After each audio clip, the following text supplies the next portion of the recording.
The Awakening. The massive crystalline vessel of the Galactic Federation hung in Earth's orbit like a suspended diamond, its hull refracting sunlight into prismatic patterns across the planet's atmosphere. Inside the United Nations Extraterrestrial Relations Center in Geneva, Ambassador Thilnera's 12 eyes blinked in sequence, a gesture of impatience among the Archivians. She adjusted her atmospheric regulator and continued addressing the assembled human representatives.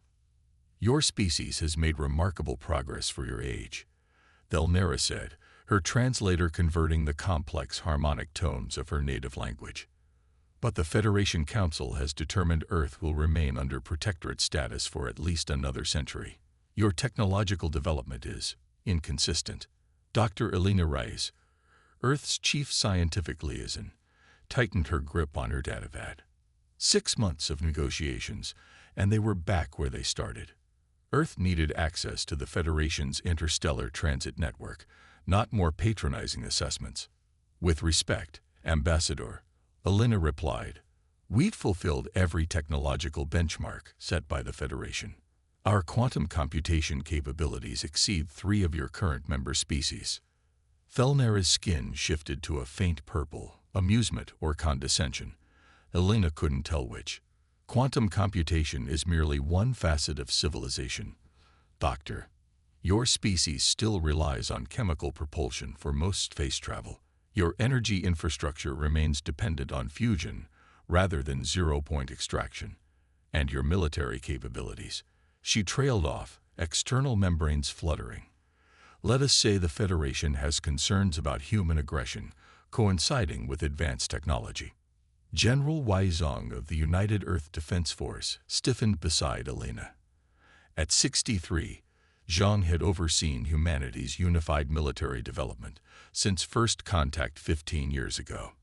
"Our military serves defensive purposes only, Ambassador. Earth has no expansionist intentions." "A reassuring statement," Thilnera replied, "but the Council requires more than statements. Now, if you'll excuse me, I have a priority communication from Central Command." The ambassador glided from the room, leaving behind the faint scent of ozone and frustration. "Same song, different day," muttered UN Secretary-General Okafor. "They've been dangling Federation membership since first contact. Meanwhile, we share our science, our culture, our resources, and receive platitudes in return." Elena said nothing, her mind already racing ahead.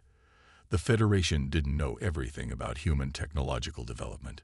Some projects remained carefully shielded from alien observation, not out of malice, but practical caution. Her own work at the Global Advanced Research Division was one such project. What the Federation representatives didn't realize, what even most of Earth's population didn't know, was that humanity had been preparing for something worse than diplomatic disappointment. 3 weeks later, Elena stood in the subterranean control center of GARD's Antarctic facility, watching as Ambassador Thilnera's normally composed features contorted with what appeared to be genuine alarm. The holographic projection flickered as distant Federation transmitters relayed her message across 40 light-years. "We've detected a Drakari battle fleet on trajectory toward your solar system," the ambassador said without preamble. "Estimated arrival: 17 Earth days." General Zhang, patched in from Beijing, leaned forward. "Drakari? Your Federation has mentioned this species before. Expansionist, hostile to non-aligned worlds." "They're more than that," Thilnera replied. "The Drakari are apex predators who evolved intelligence without losing their consumption-driven psychology. They don't colonize. They consume. Resources, technology, biomass. Their society is structured around acquisition and assimilation." Elena felt the blood drain from her face. "And they're coming here. Why? Earth has no special resources compared to uninhabited systems." Thilnera's translator conveyed hesitation. "The Drakari intercepted Federation communications.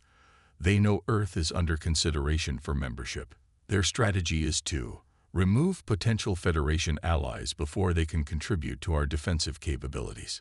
Then the Federation will defend Earth, Secretary General Okafor stated. It wasn't a question. The silence that followed was answer enough. The Federation Council has determined that committing significant forces to a protectorate world would risk expanding the conflict. Thilnera finally said, "We will provide technical guidance for evacuation protocols. Selected human representatives may be granted emergency refuge status." Evacuation. Zhang's voice cut through the connection. Earth has 8 billion people, Ambassador. Where exactly do you propose we evacuate to? I understand your distress, Thilnera replied, her skin now a deep blue of genuine remorse. But the Drakari fleet consists of 17 Worldbreaker-class vessels. The entire Federation Home Guard couldn't repel such a force. Your world's defenses are inadequate. I am sorry. The transmission ended, leaving the control room in stunned silence. 17 days, Elena whispered, her mind already calculating. It might be enough time. General Zhang's hologram turned toward her. Enough time for what, Doctor? Elena moved to a secondary console and entered a sequence of commands. The central holographic display shifted to reveal a technical schematic, a massive orbital structure. Project Aegis, she said. We've been developing it for 9 years, ever since our deep space telescopes detected anomalous energy signatures from the direction of Draco. Secretary General Okafor stared at the schematics. I was never briefed on this project. Plausible deniability, Zhang replied. After first contact, we established contingency protocols for worst-case scenarios. Project Aegis was classified beyond governmental oversight, a last resort if alien intentions proved hostile. You built a weapon without governmental authorization. Okafor's voice rose with indignation. Not a weapon, Elena corrected. A shield. The Federation believes we're still struggling with basic fusion technology, but we've been quietly advancing beyond their expectations. Aegis utilizes principles of quantum field manipulation that even the Federation hasn't mastered, partly because their technological development followed different paths, and partly because we've kept our theoretical breakthroughs hidden. Will it stop 17 Worldbreaker vessels? Zhang asked, cutting to the essential question. Elena met his gaze through the hologram. Honestly, I don't know. But it's not our only defense. The Federation has underestimated humanity in multiple domains, not just technology. Zhang nodded grimly. Assemble your team, Doctor. I'll coordinate with global military commands. If these Drakari want Earth, they'll discover humans aren't as defenseless as the Federation believes. 12 days later, with the Drakari fleet now visible to Earth's deep space observatories, the planet hummed with frantic activity. The public had been informed, panic wasn't helpful, and humanity deserved the chance to face its challenge with open eyes. To the Federation's surprise, there was no mass hysteria. Instead, Earth's response had been one of determined preparation. Evacuations from coastal cities to hardened inland facilities proceeded with remarkable efficiency. Global military forces coordinated with unprecedented cooperation. And in orbit, invisible to conventional detection, Elena's team had deployed Aegis. Ambassador Thilnera had remained on Earth, against Federation protocols. Her 12 eyes had watched with growing astonishment as humans responded to existential threat, not with despair, but with innovation. Your species continues to confound expectations, she told Elena as they stood in GARD's command center. The Federation predicted societal collapse once the Drakari threat was known. Humans have always performed best with our backs against the wall, Elena replied, not looking up from her calculations. It's our evolutionary heritage, fight or flight, and we've run out of places to flee. On the main display, the Drakari fleet had crossed the orbit of Mars. 17 massive vessels, each nearly the size of Earth's moon, their surfaces bristling with weapon emplacements and energy projectors. Advanced scouts had already neutralized the automated defense platforms at the Lagrange points. Federation-level technology, it had been sacrificed to maintain the illusion of Earth's technological limitations. They'll be in deployment range within 6 hours, General Zhang announced, entering the command center. All ground side preparations are complete. Aegis status. Online and functioning within parameters, Elena replied. But General, there's something odd about the Dracari approach vector. They're maintaining tight formation rather than dispersing for multi-vector attack. It contradicts everything the Federation data suggested about their tactics. Thelnera drifted closer to the display. Unprecedented. Dracari vessels typically surround a target world to maximize resource extraction efficiency. Zhang's weathered face creased in thought. They're treating this as a standard military engagement, not a harvesting operation. They expect resistance. From what? Elena asked. They should believe we have minimal orbital defenses. Perhaps they detected Aegis, Thelnera suggested. Impossible, Elena replied. The quantum field is undetectable until activated. Zhang's eyes narrowed. Unless they were forewarned. The implications hung in the air. The Federation Council had abandoned Earth, but what if someone had sold information to the Dracari? What if this attack was coming with more knowledge than they'd anticipated? Elena pushed the thought aside. Speculation wouldn't save Earth. Results would. Final diagnostic checks on Aegis, she announced. General, coordinate with the lunar installation. Ambassador, we appreciate your decision to remain, but I recommend you transfer to the hardened facility in the Alps.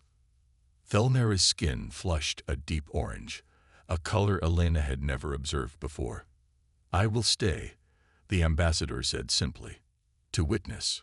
5 hours later, the Dracari fleet entered Earth's orbital space. Their massive ships eclipsed the sun from portions of the planet's surface, casting ominous shadows across continents. For 30 tense minutes, they maintained position, scanning the planet below. Then, without warning or demand for surrender, they attacked. Energy weapons of devastating power lanced toward Earth's surface, only to splash harmlessly against an invisible barrier 50,000 kilometers above the atmosphere. The quantum shield of Project Aegis had deployed perfectly, converting the enormous energy of the Dracari weapons into a dispersed field of harmless radiation. In GARD's command center, Elena allowed herself a moment of fierce triumph as Thelnera's 12 eyes widened in shock. Impossible, the ambassador whispered. Your technology shouldn't be capable of this. As I said, Elena replied, the Federation underestimated us. On the display, the Dracari ships adjusted their attack pattern, concentrating fire on a single quadrant of Earth's shield. Energy readings spiked dangerously. Shield integrity at 82% and dropping, reported Dr. Kensuke Ishida, Elena's deputy. The concentrated barrage is creating quantum instabilities faster than the system can compensate. Elena had anticipated this. Activate Countermeasure Protocol Alpha. Across Earth's surface, hidden installations powered up simultaneously. Not weapons, humanity had developed something far more sophisticated. Quantum entanglement transmitters, linked to stealth platforms seeded throughout the solar system over the past decade. Activated in perfect synchronization. The effect was instantaneous. The Dracari targeting systems faltered as their quantum state sensors were flooded with contradictory information. Their concentrated barrage scattered, firing at phantom targets and empty space. What is this? Thelnera demanded. What have you done? General Zhang answered, his voice calm. Quantum ghost projections. We've been studying the theoretical basis of your sensor technology since first contact. Every weapons platform targets based on quantum probability matrices, including Dracari systems. By generating false quantum signatures, Elena continued, we've essentially created thousands of illusory targets. Their systems can't distinguish between real and projected threats. On the display, the Dracari fleet's perfect formation had dissolved into chaos. Ships maneuvered erratically, firing at empty space, or, in 2 cases, actually striking their own vessels. Thelnera's translator struggled to convey her astonishment. The Federation believed humans lacked even basic understanding of quantum information theory. We found it prudent to allow the galaxy certain misconceptions about our capabilities, Zhang replied. Humanity has faced existential threats throughout our history. We've learned to prepare for the worst while hoping for the best. The room fell silent as they watched the Drakari fleet struggle to regroup. Earth's first line of defense had succeeded beyond expectations, but Alina knew it was only the beginning. The quantum ghost projection. Kavax crushed the neural interface beneath his clawed hand. Clearly, Commander, the Federation's assessment was flawed, or deliberately misleading. The initial assault had failed spectacularly. Not only had Earth deployed an energy shield beyond Drakari expectations, but their vessels were now being hounded by phantom sensor readings that made coordinated attack impossible. 3 ships had sustained significant damage, 2 from friendly fire. Reconfigure sensors to baseline detection only, Kavax ordered. Ignore quantum state readings entirely. We will target visually if necessary. As his crew scrambled to comply, Kavax studied the blue-green world beneath them. The Drakari had consumed 17 civilizations across 3 galactic sectors, each one adding their technological and biological distinctiveness to Drakari capability. None had offered resistance of this caliber. It was stimulating. The humans would make a worthy addition to the collective consumption. "Admiral," called his sensor officer, "we're detecting energy buildups on the planet's natural satellite." Kavax swiveled his elongated head toward the lunar surface. The humans maintained minimal outposts there, according to intelligence. Nothing threatening. Then the moon lit up with coordinated launches. In GARD's command center, Alina watched with fierce pride as Operation Artemis initiated. Across the lunar surface, hidden installations revealed themselves, launching thousands of small objects toward the Drakari fleet. "Kinetic impactors?" asked Thelnera, her voice uncertain. "Not exactly," Alina replied. "Each projectile contains a micro-quantum singularity generator. We've been manufacturing them for years, hiding the facilities on the far side of the moon." General Zhang elaborated. "The Aegis shield was never our primary defense, Ambassador. It was designed to absorb that first strike, to make the Drakari commit to a standard attack pattern." On the display, the lunar projectiles approached the Drakari vessels. Rather than impacting, they detonated in carefully calculated patterns around each ship. Thousands of microscopic. "They're attempting atmospheric entry," Alina observed, tension returning to her voice. "Aegis can't stop physical objects, only energy." Zhang nodded grimly. "They're shifting to a ground assault. Pragmatic. The Drakari don't suffer from pride. If orbital bombardment fails, they'll try direct invasion. Earth has no ground defenses that could repel those vessels," Thelnera stated, her skin paling to a sickly white. "Each carries tens of thousands of combat drones and bioengineered shock troops." Alina exchanged a glance with Zhang. "Ambassador," she said carefully, "the Federation's assessment of Earth's ground defenses is as incomplete as their understanding of our orbital capabilities." As if on cue, the global defense network activated its final layer of protection. Across Earth's surface, thousands of geothermal power plants, supposedly providing civilian energy, revealed their secondary function. Massive electromagnetic coils buried beneath the planet's crust energized simultaneously, creating a planetary magnetic field orders of magnitude stronger than Earth's natural one. The approaching Drakari vessels suddenly found themselves fighting not just gravity but an electromagnetic barrier that treated their massive metal hulls like leaves in a hurricane. 2 smaller ships lost control immediately, tumbling back into space. The 3 largest, including the flagship, struggled against the repulsive force. In desperation, the Drakari flagship jettisoned its outer hull sections, sacrificing armor for maneuverability. The smaller core vessel continued its descent, though its trajectory had been forced toward the central Pacific Ocean, rather than its intended landing zone in North America. "Adaptive tactics," Zhang noted with professional appreciation. "They're committing their command vessel to a water landing." Alina was already coordinating with Pacific defense sectors. Underwater response teams are moving to intercept. Containment protocols are active. Thelnera moved closer to the display, her translator failing to completely mask her incredulity. You prepared defenses for every conceivable attack vector. Not just defense, Elena replied. Understanding. The ambassador's confusion was evident even across species. Explain. We want to capture Drakari technology intact, Zhang said simply.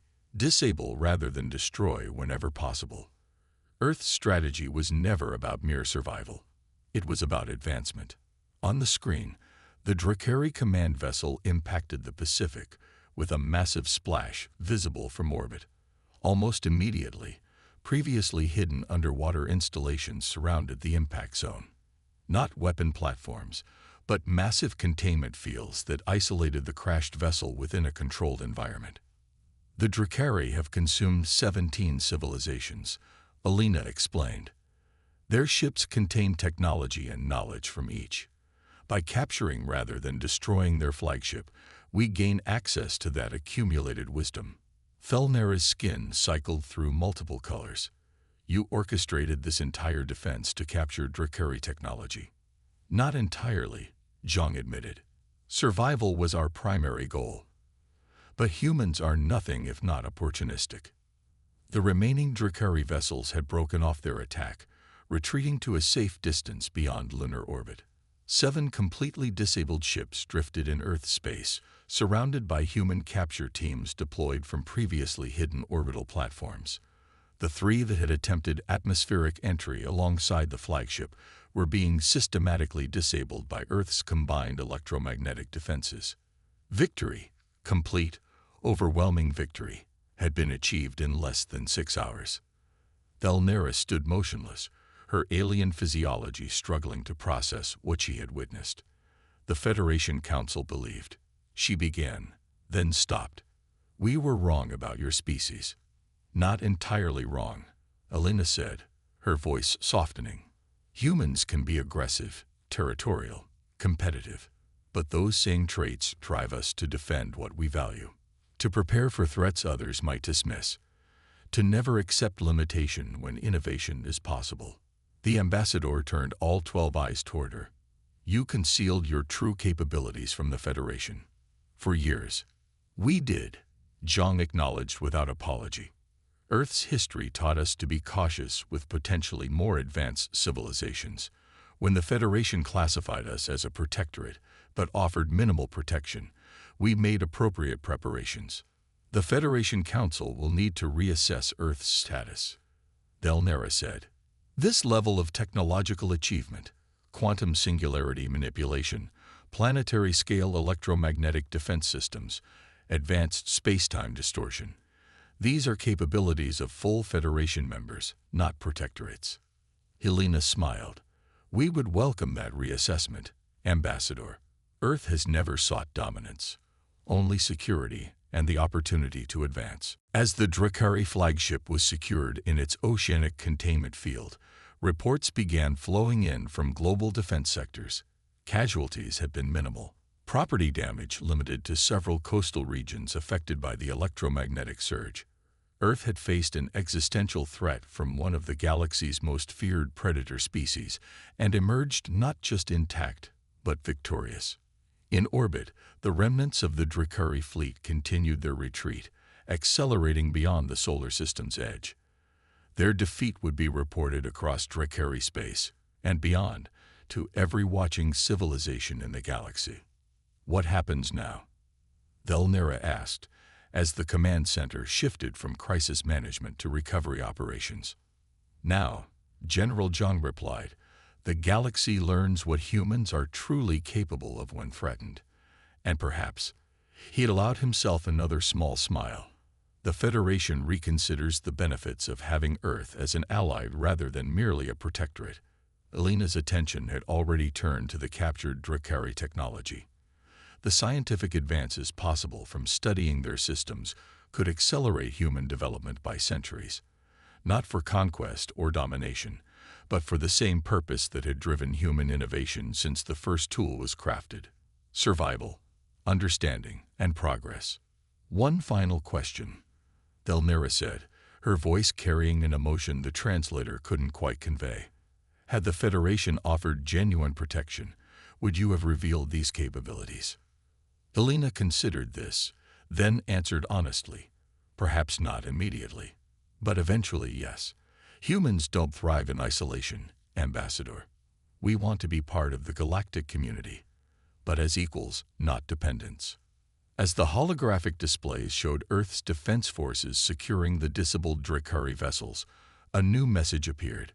Federation ships were entering the solar system, not the token observer vessels previously assigned, but a full diplomatic flotilla.